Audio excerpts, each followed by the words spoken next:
Salutations, Stoveminders, and welcome to 2020 and the decade of the 2020s. Wow, it's great to be here. It's great to be watching the stove because it looked like things were cooling down for a bit there this week, but then it really picked up just in the last few days. And before I get to that, I just want to give a quick shout out to all the assholes out there, particularly former Major League catcher AJ Pierzynski, one of the greatest Polish baseball players of all time, both the real one and the imposter. Well, the main culprit for the reheating of the stove has been the defending champions, the Washington Nationals, who went and pulled off a few moves addressing some of their biggest needs. First and foremost, you might remember the Nationals bullpen was pretty freaking awful at a certain point last season. They kind of turned things around by season's end, particularly after they went out and acquired Daniel Hudson at the trade deadline, but then he was a rental, so he's a free agent. The Nats were 27-33 in relief, and they led the majors, or I guess were the worst in the majors, in inherited score percentage, meaning 42% of the runners on base when a reliever entered the game subsequently scored. Not very good. Not very good. So they went out and they acquired one of the best relievers in this free agent class. Right up there with Will Smith and Dane Betances was Will Harris. And he's coming to the nation's capital on a 3-year contract worth $24 million dues. The biggest, most expensive free agent contract of this past week. Harris is, of course, coming over from Houston. They were facing each other not too long ago, and hey, if you can't beat them, join them. Harris has spent the past 5 years of his 8-year career with the Astros, and he's been very good in that stretch. In each of those 5 seasons, he's thrown at least 45 innings, and he's been consistently good with a cumulative ERA of 2.36 in that span. 2019 was even better. It was a career year for Harris in some respects. In 60 innings, he struck out 62 batters, had a 1.5 ERA, which is just stupid, and luckily his FIP 3.15 is a little more reasonable, and his WHIP was below 1. It was 0.93, and in particular, he limited the hits. He did not allow guys to get contact and get on base. And with that FIP, you can argue that he was getting a little help from the defense. But even there, I mean, a FIP in the low 3s is still pretty good. And if you look at his overall career track record, in 8 seasons, he has a 49.6% ground ball rate. He has a 2.84 ERA and a 3.03 FIP. About a 9-2 strikeout to walk through 9 ratio. All good stuff for a guy with who's more of a ground ball than a power pitcher, with really high spin on both his fastball and his curveball. And that's great news when you're signing a 35-year-old to a 3-year contract. There's reason to believe that he's going to be good in those next 3 years. And if all goes according to plan, Harris could form a formidable 1-2 punch at the end of the game for the Nationals with their closer, Sean Doolittle. So great signing there for the baseball Eagles, but they were not done yet because Washington was seeing some pretty high turnover in their infield this winter. At the start of the offseason, they were saying goodbye to Anthony Rendon, who, of course, signed with the Angels, Ryan Zimmerman, who hasn't signed yet, but the jury seems to be in on the fact he might be retiring. Howie Kendrick, who they re-signed. Astrobal Cabrera, who they also re-signed, and I'll get to him in a second, but they're also saying sayonara to Brian Dozier. All in all, lots of guys leaving and going places, and so they went out and signed Starlin Castro to a 2-year, $12 million contract. Castro, it's weird to call him a veteran when this guy's just 29, but yeah, he's been in the league for 10 years. And he's been a pretty consistent force, particularly in the second half of his career, after leaving the Chicago Cubs. His 2019 numbers with the Marlins were representative of about his floor of the past 4 years, as in batting 270 with a 300 on base and 436 slugging was a little inflated. He's not an exceptional power hitter. He'll give you double-digit home runs, but really he's more of a contact guy with good base running. 2019 was his 6th career season with 30-plus doubles. In his 10-year career, he owned a 280 batting average, a 98 OPS plus, which is right around average, but there's reason to be optimistic about Castro, a former 4-time All-Star and a fairly consistent hitter. He's a middle infielder, and he'll most likely be spending a lot of time over at second base for the Nationals, where they had sort of a rotating cast of Kendrick and Keyboom and Defoe and Dozier and everybody was at second base. So Castro will add a little bit of stability. He's not exactly a good defender, and Cubs fans will remember well how much of a liability Starlin was in the field, but he has improved in that respect. He's kind of mediocre now, which is good enough for the Nationals, I guess. So another good little signing there. $6 million a year for Castro, a player who's going to probably get regular playing time, who can hit. Yeah, not bad at all. And the Nats weren't done there yet. No, they brought back infielder Asdrubal Cabrera on a 1-year contract worth $2.5 million. The switch-hitting Cabrera started 2019 in Texas, but he didn't get much done with the Rangers. They released him, and then he was signed by the Nationals in August. And in 38 games down the stretch, he hit .323 with a .969 OPS. And he continued that success, though at a more reasonable rate, in the postseason. Great stuff from the switch hitter, who's now 34 years old. He's a 13-year veteran, and his career numbers point to 268, 331, 425 slash line. He'll give you in the neighborhood of 20 home runs, 30 doubles. He has a career OPS plus of 106, so considered an above-average hitter, regardless of ballpark. Cabrera can play shortstop, second base, and third base, which is great news for the Nationals, whose infield configuration is going to be something of a sandbox for manager Dave Martinez. A couple big holes to fill there with Rendon, of course, at third, but also Zimmerman, who's been their first baseman forever.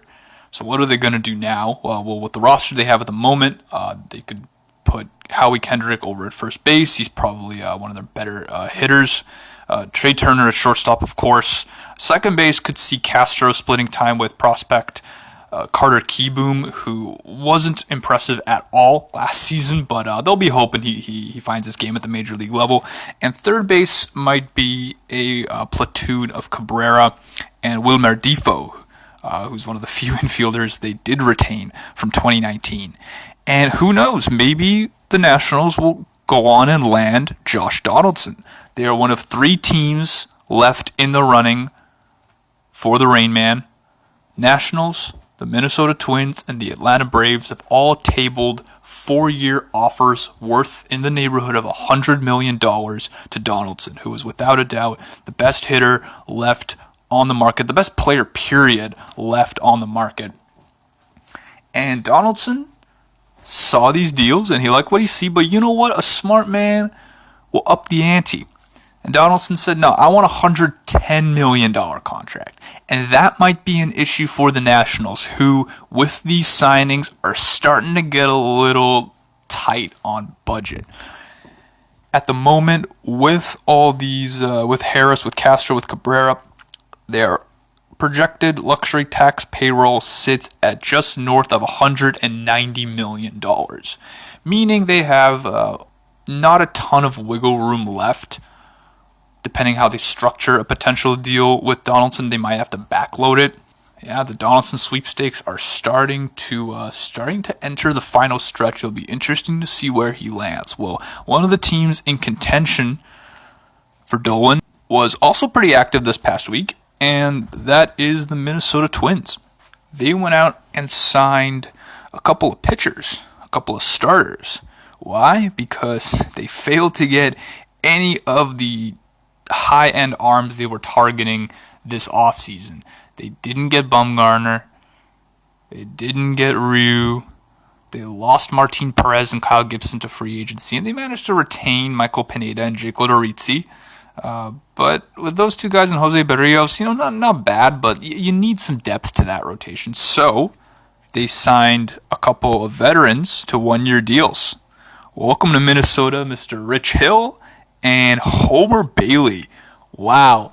Okay, so let's start off with Hill because he's been in the news lately. I talked about it in the last program, how he was arrested at Gillette Stadium during or before the Patriots and Bills game a couple weeks ago because his fiancée was getting arrested for trying to enter the stadium when she wasn't allowed to, and then Hill tried to free his lady from the clutches of the law, and he himself was arrested. More funny than serious, if anything. And the Twins, I think, share that sentiment, and they're like, let's just sign this guy. Hill's coming in on a 1-year deal worth just $3 million, but it comes with $9.5 million in incentives. Why? Because Hill was slated to miss the entire first half of the season, recovering from a forearm strain in his pitching arm. Hill, who will be 40 years old, comes with quite an injury history. The type of health record that was probably turning a lot of teams off, but when healthy, Hill has been pretty effective. And in that sense, I was just kind of waiting for some team just desperate for starting pitching to go and sign him, and turns out that team was the Twins. In his 15-year career, the left-hander has eclipsed 100 innings just 4 times. But 3 of those times were very recently, from 2016 to 2018 when he was with the Dodgers and briefly the Athletics. He was actually relatively durable and pitched fairly well in that time as well. Since 2015, he owns a 2.91 ERA. With a strikeout to walk-through 9 ratio of 10.7 to just 2.8. 2019, he did miss quite a bit of time with the Dodgers. He threw just 58 plus innings, but managed a 2.45 ERA.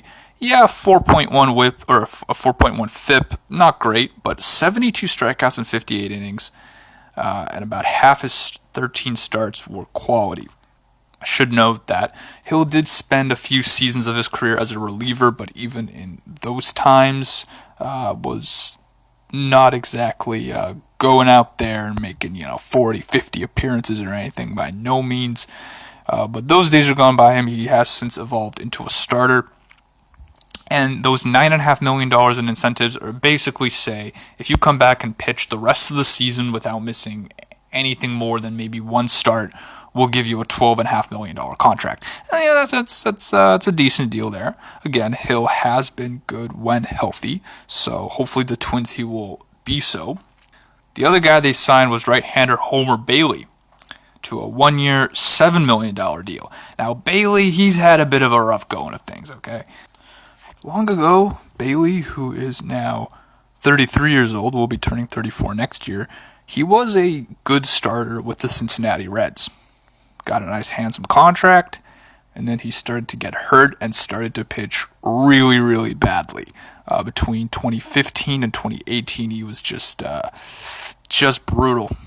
And so the Reds dumped his salary to the Dodgers, who then flipped him to the Royals, who subsequently traded him to the Athletics in the middle of the 2019 season. Well, last season, cumulatively, he managed 163 plus innings, his longest campaign since 2013, pre-injury. And in that time, he managed a 4.57 ERA, and that's with a 4.11 FIP, a 1.3 WHIP, and an 8-3 strikeout to walk ratio, and 42% of his starts were quality. Not great, but, adequate for a back-end arm. And most importantly, he stayed healthy, and he stayed, overall his numbers were not terrible. Again, Bailey was good in the first half of his career up to about 2014 when old Tommy John came knocking. So you can argue, hey, his really bad years were because of injury, and now he's healthy. So this could be a good move for the Twins. It all depends, of course, how he's going to fare pitching for Minnesota. But, it sucks for the Twins that they missed out on a really good starting pitcher. This is not an inspiring pair of consolation prizes for them. But we'll see how it goes. I mean, who knows? Rich Hill could come back mid-season and just start pitching like he used to, and or how he has pitched, and help him secure maybe a division title or something down the line, or who knows how Bailey's going to pitch. Maybe he'll continue to be good. And it looks like more and more they'll need him because the Chicago White Sox have been stockpiling talent this offseason. We're not at some sort of end of the hot stove yet, but at the moment I'm willing to say the White Sox have had the best hot stove of any team. And they're continuing to make moves. And this past week they threw out a extension to one of their top prospect, outfielder Luis Robert, who will be paid $50 million over the next 6 years. Robert, the 22-year-old Cuban, is in fact the number 3 prospect in all of baseball, according to MLB Pipeline. That's their end of 2019 rankings. He hasn't played in the majors yet, but you gotta think he's gonna be there, if not next year, as soon as possible. He split 2019 between 3 levels: high A, double A, triple A, which is representative of this fast ascent he's had through the minors since signing as a free agent out of Cuba at the age of 19 prior to the 2017 season. Again, across 3 minor league levels in 2019, it's 122 games. This guy hit .328, 376 on base, 624 slugging, 32 home runs, 31 doubles, 36 steals, 11 triples. Jesus Christ. And you're saying, you know what, these are minor league numbers. Okay, how do you do in AAA at least? Well, he had 47 games at the highest minors level. He hit .297 with a .974 OPS and 33 extra base hits. And that's, again, 47 games. Pretty freaking good. Robert is mostly a center fielder.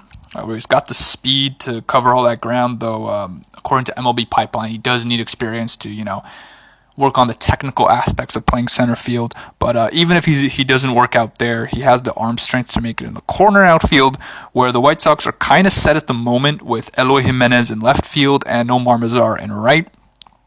But ideally, he kills it out of camp. They can throw him on the opening day roster. They don't have to worry about manipulating his service time because he has an extension, so that doesn't really matter. The fact Robert has received a fairly decent contract prior to ever playing in the big leagues is an emerging trend in Major League Baseball, going back a few years ago to Scott Kingery, who landed a similar contract from the Phillies before ever playing in the majors. Everyone was like, oh, what?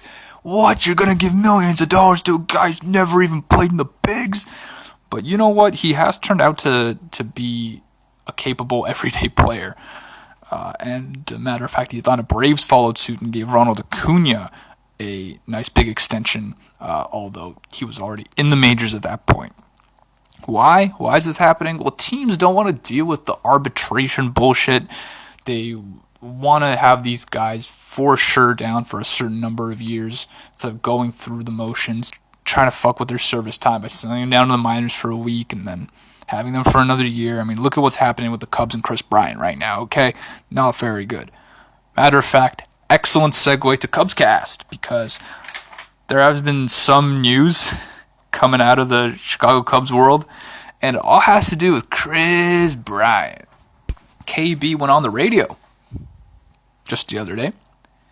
And, I mean, no surprises here, but he stated that he'd love to be a lifelong Cub if the team offers him a fair value contract extension. And you know what? Fair enough. I'm not here to flog Kris Bryant. I think anybody would love to stay with one team their whole career and, make a home there with their family if they get paid. And, I don't blame Kris Bryant for sitting here and looking at these insane contracts that are being doled out to, fellow third basemen like Anthony Rendon and Nolan Arenado. And he's saying, I want more than the 8 years, $200 million the Cubs offered him a year or two ago. But unfortunately, that whole grievance issue with service time manipulation is still being mulled over by Major League Baseball. I don't know when they're going to decide that. I mean, no surprises it hasn't been decided, because that is truly a precedent-setting decision no matter what they'll say.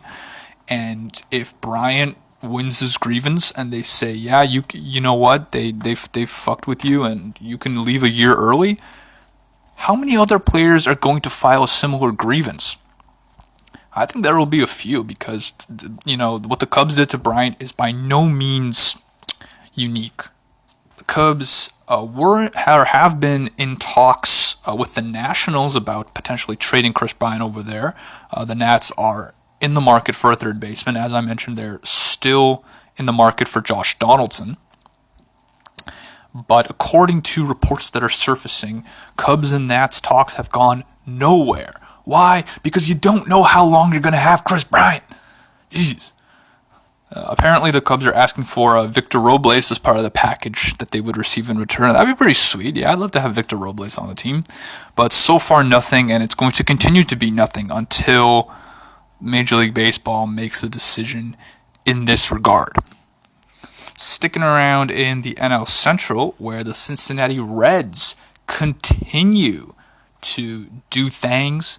They've signed Japanese center fielder Shogo Akiyama to a 3-year contract, the terms of which have not been released, though reports seem to indicate he's going to earn somewhere in the neighborhood of $15 to $20 million in that 3-year span. Akiyama, who will be 32 years old next year, is a 9-year veteran of the Nippon Professional Baseball. In his career, he slashed .301, .376, .454. That's in a contact hitter-friendly Japanese league. And he's been even better in the last 5 years. And considering that he is turning just 32, there's an argument to be made he's sort of in his prime. Akiyama is a heck of a base runner. He regularly stole double-digit bases in Japan with 30-plus doubles and had 70-plus walks on multiple occasions. So great on-base guy and a great what he could do on the bases once he's there. Pretty impressive as well. I love how the Cubs were somewhere in the realm for Akiyama, though they didn't eventually get him because this is exactly the kind of skill set that this team needs. It's the type of leadoff hitter I think a lot of teams would want, and I guess kudos to the freaking Reds for getting him. Matter of fact, it's exactly what they wanted. A left-handed hitting outfielder with high on-base percentage who is a true center fielder to play there part of the time, if not all the time. The Reds had one of their top prospects of late, Nick Senzel, in center for the most part in 2019, but it's not his natural position. He was mostly a infielder in the minors, a second baseman and third baseman, and then he was also injured out there, and so a good move in that respect, but the Reds have a pretty crowded outfield as it stands. Beyond Akiyama, they also have Aristides Aquino, who was playing in right field, Jesse Winker over there in left. Although Winker's defense's glove is kind of suspect. And also Phillip Ervin, who I feel is a little underrated. They have him too. And that's not even touching on Travis Jankowski or Nick Martini. These guys have way too many outfielders, basically. At the moment, it's kind of an odd man out situation in the Reds field. I mean, you got Votto at first, Suarez at third, Moustakas at second. You're not moving any of those guys. Shortstop, Freddie Galvis is a pretty good defensive shortstop and a decent hitter, so I'm not sure how willing the Reds are to keep him out of the lineup. And as I mentioned in the outfield, you have Winker, Aquino, and I guess Akiyama in center. What are you going to do with Senzel? He's one of their best young players. Yeah, they want to take it easy with him with his injury history, but you got to slot him in somewhere. And as I mentioned, Irvin will maybe have more of a platoon situation with Winker. We'll see. But despite the surplus of position players, I think this is a good move for the Reds, bringing in an exciting, speedy Japanese center fielder. And I do want to add finally that Akiyama is also a 2-time Gold Glover in Japan, so defensively speaking, yeah, just a great move. And the other major contract I wanted to report on was Corey Dickerson, who's going to Miami on a 2-year, $17.5 million contract. Dickerson, who for a while I'd say has been one of the more underrated hitters in baseball, split 2019 with the Pirates and the Phillies, spent all that time in Pennsylvania. He missed about the first 2 months of the season and ended up playing just 78 games, but in that time he slashed .304, .341, .565, 42 extra base hits in 78 games. If you look at his career, his capabilities are in the 20-plus home run, 30-plus double range. In the last 3 seasons, he's hit above 280 and with on-base percentage north of 325. In 7 seasons, he has a 119 OPS plus. Defensively, Dickerson has mostly played left field, though he's mostly been below average apart from his 2018 Gold Glove season. Dickerson does add a left-handed bat to a righty-heavy Marlins lineup, and he's a proven, experienced offensive force in a very young Marlins lineup. In 2019, Miami outfielders hit a combined 238 with an OPS below 7. Dickerson in left, then there's Lewis Brinson in center field, who's been an absolute bust as it stands. I don't know how many more opportunities he's going to get, but you got Brinson in center field, Brian Anderson in right field, I guess, but he's also a third baseman, a fairly good hitter, Brian Anderson, so we'll see where the Marlins play him. And you also got Magneuris Sierra, Harold Ramirez, who might be more of their full-time right fielder. There's been some good additions to the Marlins this hot stove. Dickerson, Jonathan Villar, Jesus Aguilar. And hey, if things continue to go awry for the Marlins, they got a few good trade chips. And the final free agent contract I'd like to mention is catcher Jason Castro going to the Angels on a 1-year deal worth $6.85 million. Castro, the left-handed hitter from Castro Valley, California. I wonder how much of a coincidence that is. Spent 2019 in Minnesota, where he appeared in 79 games. He hit .232, which is at about his career average, while his on-base and slugging were above average in regards to his career. Castro's played in just 98 games in the last 2 years. He's been banged up a little bit. And apart from his All-Star 2013 season, he hasn't exactly been a great hitter. 2019 was the only other time in his 9-year career where he had an OPS plus above league average. But really, anything would be an improvement for the Angels, who got negative WAR from their catchers in 2019. And just to add to the deal, Castro is considered a really, really good framer. In his career, he also has 9 defensive runs saved, which is about 1 per year. Not great, but not bad either, even though he did have a bad 2019 behind the plate. Castro will form a tandem with Max Stassi behind the plate for the Angels. So it's been kind of a disappointing, if ultimately active, hot stove for the Halos. Not a bad signing with Jason Castro. Rio, they had only to go but up in regards to their catchers. So if he can stay healthy, I think they'll be happy with that. And just to wrap things up for this here Stoveminders program, I wanted to talk about a few minor league deals that went down. Well, the Cincinnati Reds went out and signed right-handed reliever Tyler Thornburg to a minors deal. Thornburg, he was a good reliever with the Brewers,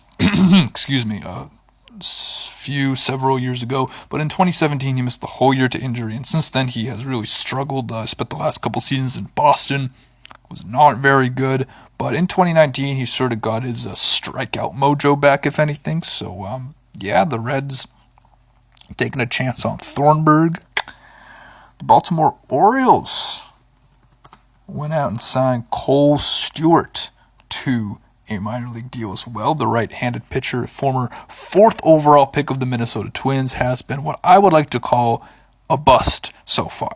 Well, okay, so in 2018 he was okay with the Twins. 2019 he was bad. This guy was bad. He is a walk machine. 2 seasons, he's totaled 62 innings and walked 26 guys in that span. That's a 3.8 per 9 average, and his career strikeout average is 4.9 through 9. And it goes on from there. His career ERA and FIP are the exact same, 4.79. And finally, the San Francisco Giants went out and signed a veteran arm, talking about Tyson Ross, on a minor league deal. The right-hander was not good in 2019 with the Tigers, was not good at all. But he's had some good seasons in the past. He's a former All-Star. Back when he was with the Padres, he was actually like a good middle-of-the-rotation arm. Things have gotten a little haywire since then. He turned down some good stuff with the Padres at the start of the 2018 season. He was good out of the bullpen for the Cardinals that year. And for the Giants, with all these question marks around the team, including in their rotation, with all these injuries, might as well, right? I think that's the deal with basically any minor league contract. It's like, well, might as well. So while that concludes this here episode of Stoveminders CUBSCAST, I was looking around, and it's the end of the year and it's the end of the decade. And you know what that means? Everybody's making lists. What were the best plays, the best moments, the best players? What's your all-decade team? And while I was mulling all these all-important questions, I was thinking this was a pretty noteworthy, important decade for baseball, for Major League Baseball. A decade of modernization and change, and of discussions around changing and modernizing the game. This was the decade of Manfred ball, yes, the beginning of the Rob Manfred era, when he became commissioner in 2015, and he will remain so at least through the 2024 season. What is Manfred ball? It's more home runs, basically. It's Major League Baseball bought Rawlings, and they changed the composition of the ball. They said that was not the case, and then there's like, oh no, actually, we raised the seams. A lot of people are crying juice balls. Well, whatever it is, we do have more home runs in any level where that new ball has been introduced. But more consistent through this nascent Manfred era has been discussions about pace of play. What are we going to do to make the game shorter? Because people don't want to sit and watch 3 hours of baseball. And I can understand that. Even as a baseball fan, watching it on TV can be a little boring. Like, I like to have it in the background, if anything. Sometimes I'll sit down and watch, but it's the kind of thing that it's just so much better live. Like, being at the ballpark is just a great time, even at the minor league level. Like, you don't care what's going on in the field. You're there, you're drinking beers, you're eating crazy shit like deep fried Oreos. Well, at the major league level, all this pace of play discussion has amounted to limits on mound visits, limits on how much and how batters can step out of the box. Now they have to sort of ask for time for the umpire. And there's been lots of talk about bringing in pitch clocks, or at least strictly enforcing the time between pitches rule, which does exist, though it's basically unenforced. And the highly controversial 3-batter minimum to tone down the number of pitching changes. And perhaps the biggest change over the course of the decade and compared to last decade has been the instant replay review system. So back in 2008, Major League Baseball started to institute instant replay review, but it was only for boundary calls, for if a home run went over the fence or not, and only umpires could initiate a review. But in 2014, that changed. From then on, managers could challenge, and they could challenge everything from outs on the bases, to catches, to fair or foul calls. And it's always going to be controversial. Like when you're talking about, judgment calls and all that, you're always going to have controversy. But I think it's great that baseball has embraced video replay, because there have been some obviously blown calls in the past. And now that's all starting to build momentum towards robo-umps, or at least electronic strike zones with an umpire behind the plate with the earpiece and calling the strikes and balls as they are determined by a electronic system. It's something that I think would be a cool addition. It would tone down a lot of the balls and strikes arguments. We have these sort of systems in other sports, like tennis, for instance. They have the eagle eye to determine whether or not a ball was in or not. Why can't we have this in baseball? And you know what? If this means less bullshit calls by the home plate ump, which would lead to arguments, which would lead to ejections, yeah, why not? I mean, a nice little baseball argument is nice sometimes, but not all the time. And we've seen a lot of this recently, so yeah, I'm one of those guys who says, bring on that electronic strike zone, because I've seen some stupid ass ball and strike calls. But as part of this modernization, as part of this change in baseball, it's been about moving past the 2000s, which was highlighted by the emergence of the steroid scandals. I mean, steroids have been used in baseball for long before that, but whether it was the congressional hearings or the Mitchell report that came out in 2007, or the fact that all these scandals overshadowed some of the biggest stars in the game of the time. You know, Barry Bonds broke the all-time home run record, and you couldn't talk about it without mentioning, oh yeah, he was probably doing performance-enhancing drugs to break that record. Not to mention Roger Clemens, who, steroids aside, is looking like one of the best pitchers of all time. Alex Rodriguez, and my favorite player growing up, Sammy Sosa.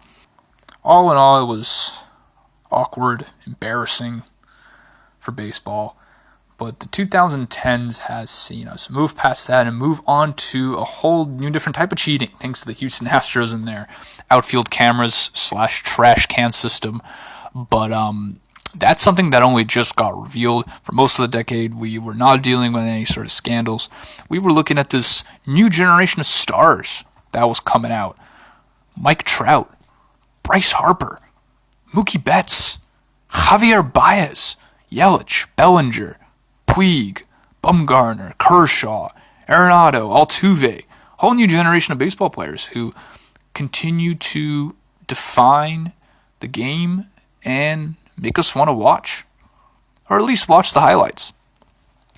Meanwhile, Major League Baseball has embarked on new initiatives like the Little League Classic, Players Weekend, and more international regular season games in places like Mexico, Puerto Rico, and even the United Kingdom.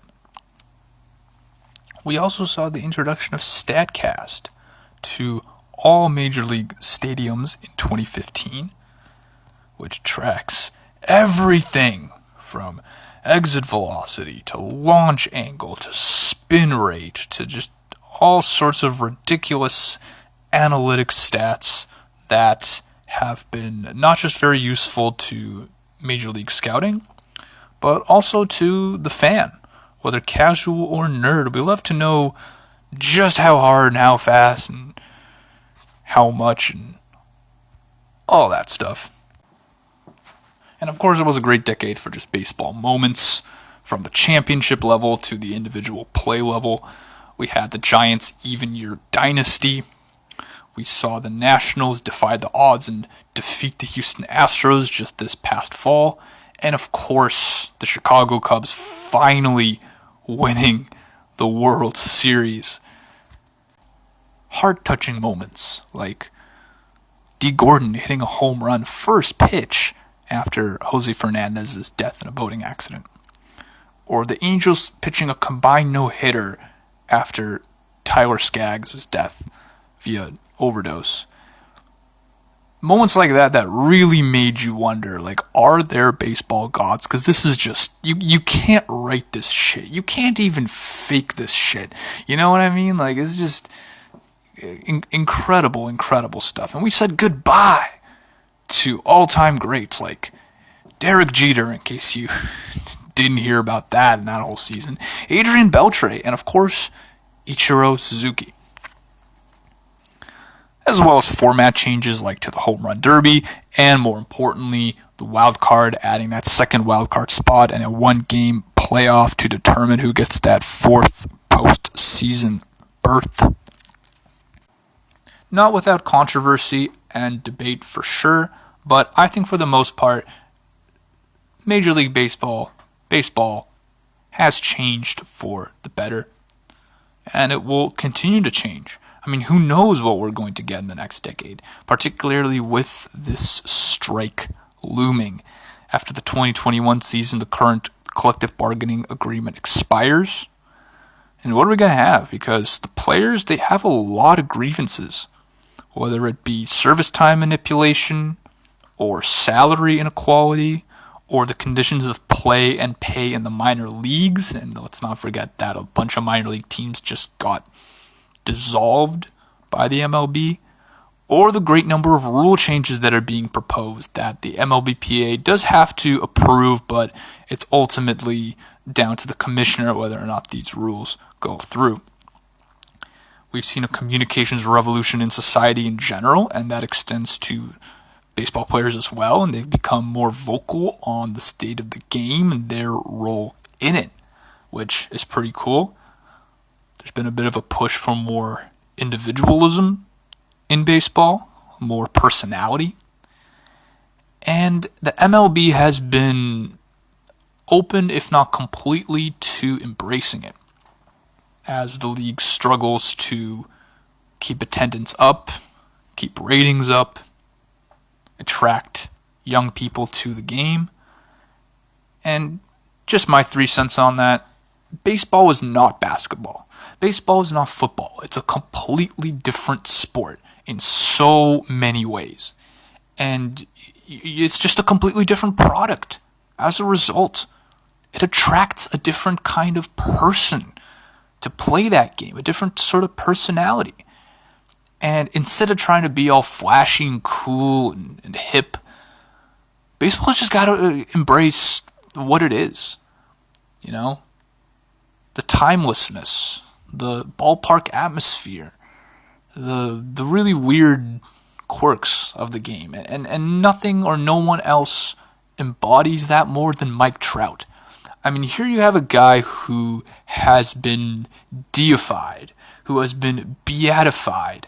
Like, I don't know in Christian history if there's ever been a saint who's been made a saint while still alive, but Mike Trout has basically done that. This guy's, I don't think he's even 30, and he's already been lauded as the greatest player of all time. And he goes out there and excels at the highest level at every single facet of the game. You know that. If you're a baseball fan, you've heard so much about Mike Trout, and maybe you're sick of it. And that's understandable. But really, we don't know much about Mike Trout the person. He's a small town boy from eastern Pennsylvania or New Jersey, or where the fuck he's from, and he just has the personality of like a box of cornflakes.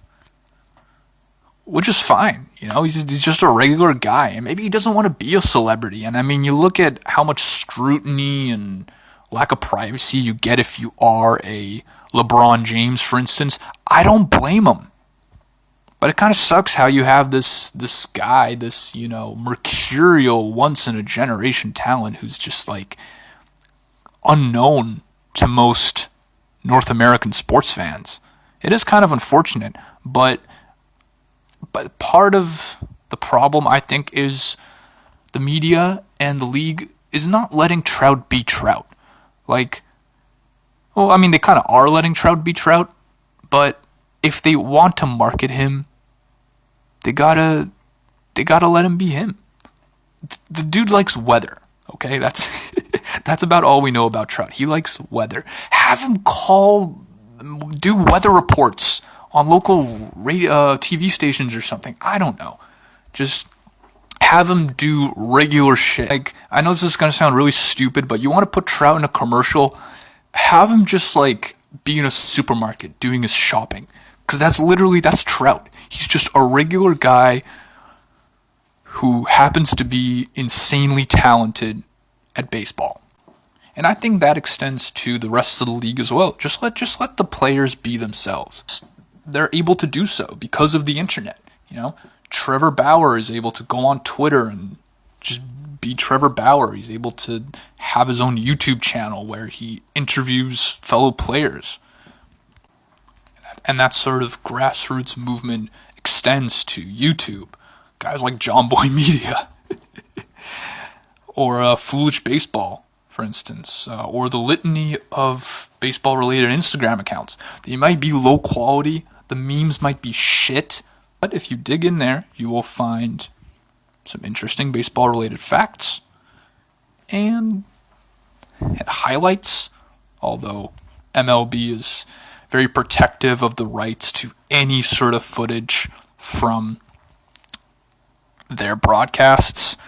They have embraced this sort of new media to an extent with like Cut 4, but I'm not the only one who thinks it could be a little cringe at times. Yeah. But we'll see what happens, you know. These are all forces that are outside of our control, but I am excited for baseball in the future. I do think the game is alive and well, even though a lot of people are saying, "Oh, it's dying." It's not. It's really not. As long as kids are playing Little League, as long as adults want to get drunk on an weekday afternoon while maybe watching baseball, we will always have this. This game is literally timeless. They're going to be playing baseball on the moon one day. I'm sure of it. Stoveminders, thank you for listening. If you're one of those people who actually listens to these whole episodes, I honestly, sincerely thank you. This has been something of a passion project for me, a way to follow baseball in the off season and actually do something with it while also practicing my voice. I've been told in the past I have a good voice for radio. I've done a little radio when I was in college, but it was not something I committed to enough to take it to any sort of career. I do love music too, so I'd love to be a DJ as a potential career, but that's among many other things. Life is weird. Baseball's weird. Stay warm.